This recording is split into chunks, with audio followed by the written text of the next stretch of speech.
Hi guys, welcome back to another video. We're going to go through today's price action. Um, it's Monday, 1st of December. Yeah, let's get into it. It's going to be a fairly quick one today because it's late and yeah, I can't really be bothered to sit here and do this to be honest, but let's get into it. Right, so obviously, as always, you're going to mark out your opening range gap, which is here.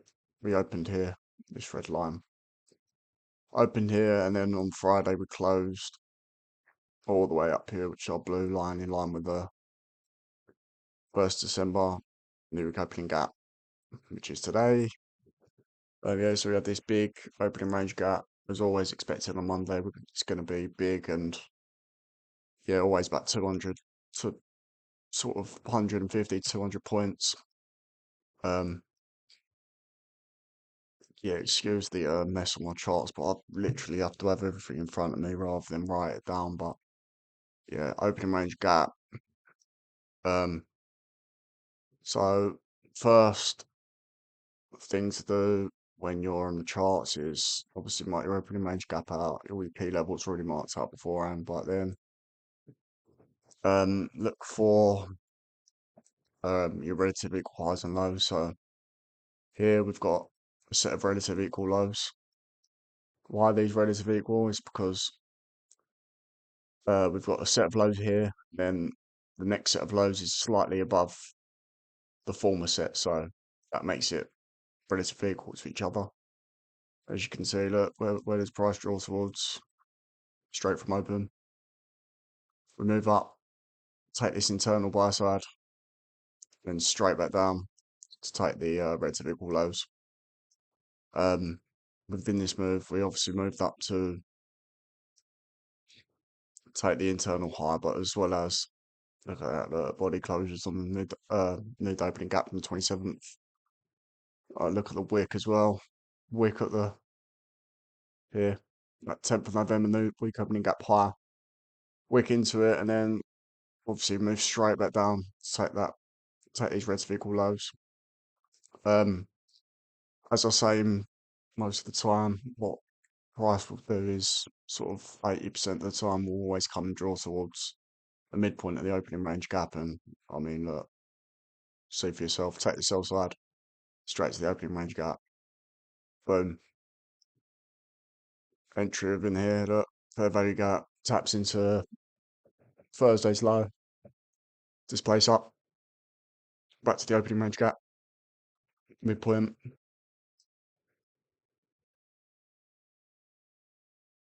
Also draws towards wicks straight into the 28th of November, first fair value gap.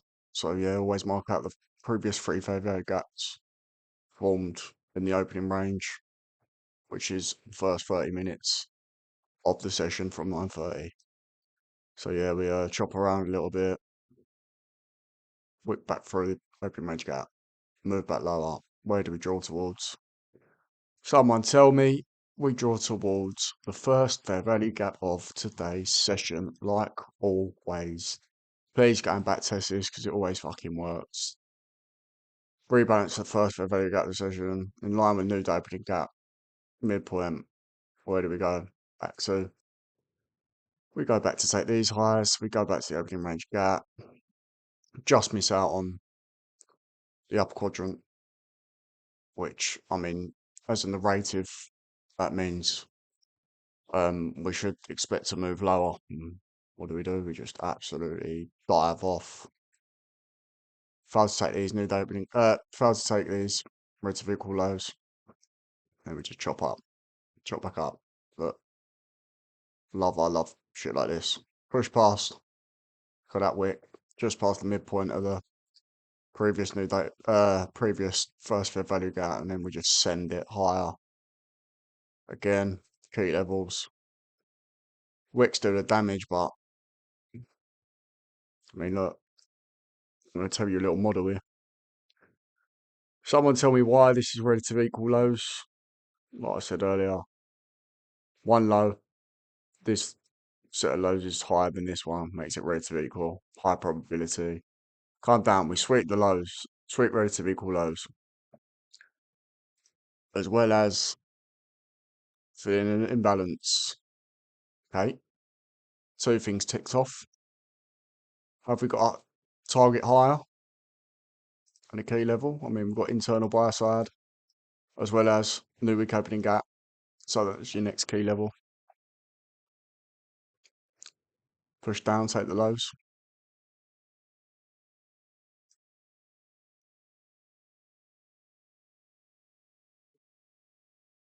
And then entry could be off inverse gap.